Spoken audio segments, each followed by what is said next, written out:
இந்த மாதிரி மெயின் ரோட்ல இருக்கக்கூடிய ஒரு ஒயின் ஷாப்க்கு வெளியில இருந்தே ஓப்பனாக எல்லாரும் பார்க்கும் வழியில ஒருத்தவங்க குடிக்கிறாங்கன்னா அதை பார்க்குற இந்த பொதுமக்களோட மனநிலைமை எப்படி இருக்குங்கிறது எனக்கு நல்லா தெரியும். ஏன்னா நான் எதை பார்த்தனோ அதை தான் இன்னைக்கு வந்து ஒரு காட்சியா உங்களுக்கு நான் வந்து பண்ணி காட்டியிருக்கிறேன்.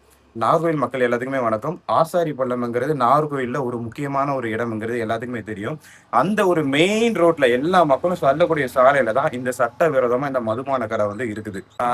அருணாச்சல காலேஜ் எந்த ஒரு காலேஜ் சார் அதுல இருக்கக்கூடிய ஒரு தங்கை வந்து இந்த சாலையை வந்து கடக்கும் போது இங்க ஒருத்தர் மதுபானத்தை அறிஞ்சிட்டு குறுங்குறுங்கிற பாக்குற அந்த காட்சியை நான் பார்த்தேன். இன்னொரு காட்சி என்னன்னு பாத்தீங்கன்னா, இந்த மதுபான கடையை சுத்தியே இந்த சைட்ல இருந்தே எல்லாருமே மதுபானத்தை வந்து பருகுறாங்க.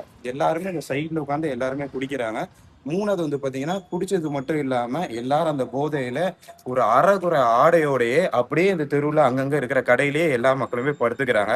என்னைக்கு இந்த கொடூரமான ஒரு காட்சியை பார்த்தனோ உடனே எங்க ஒருங்கிணைப்பாளர்கிட்ட சொல்லி அண்ணன் இந்த மாதிரி இந்த ஒயின் ஷாப் வந்து இப்படி சட்டவிரோதமா இருக்கு அப்படிங்கிறத சொல்லி உடனே மக்கள் இந்த பகுதி மக்கள் எல்லாம் திரட்டி மாவட்ட ஆட்சியர்கிட்ட ஒரு மனு ஒன்று கொடுத்திருந்தோம். மாநகராட்சியில 50 மீட்டர், அதாவது ஒரு எஜுகேஷன் இன்ஸ்டிடியூஷனோ இல்லைன்னா ஒரு வழிபாட்டு தலங்களை சுற்றி 50 மீட்டர் அந்த ரேடியஸ்குள்ள எந்த ஒரு ஒயின் ஷாப்புமே இயங்கக்கூடாது. ஆனா இங்க வந்து பாத்தீங்கன்னா ஒரு 30 மீட்டருக்குள்ளேயே இந்த சட்டவிரோதமா இந்த ஒயின் ஷாப் ஒன்று இருக்குது.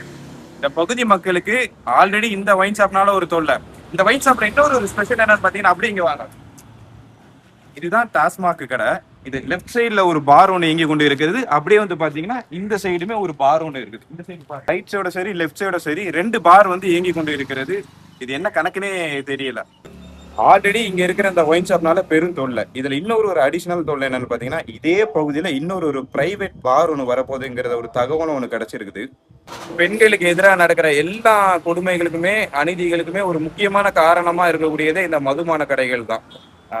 எங்களோட கோரிக்கை வெறும் 2 தான். இந்த சட்ட விரோதமா இருக்கக்கூடிய இந்த ஆசாரி பள்ளம் ஒயின் ஷாப்பை வந்து அரசாங்கம் உடனே ஒரு நடவடிக்கை எடுத்து வேற எங்கேயாவது ஒரு பகுதியில கொண்டு வச்சுக்கோங்க.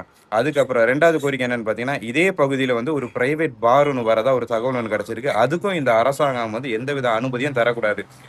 திமுக அரசாங்கமும் சரி இல்ல தாவேக அரசாங்கமும் சரி 2 அரசாங்கத்துக்குமே இந்த மதுபான கடைகள் தான் பிரதானமான ஒரு வருமானம்ங்கிறது எனக்கு தெரியும். அதனால இந்த கடைகள் எல்லாம் நீங்க மூடுக அப்படிங்கிற ஒரு கோரிக்கையெல்லாம் நான் வைக்கிறேன்.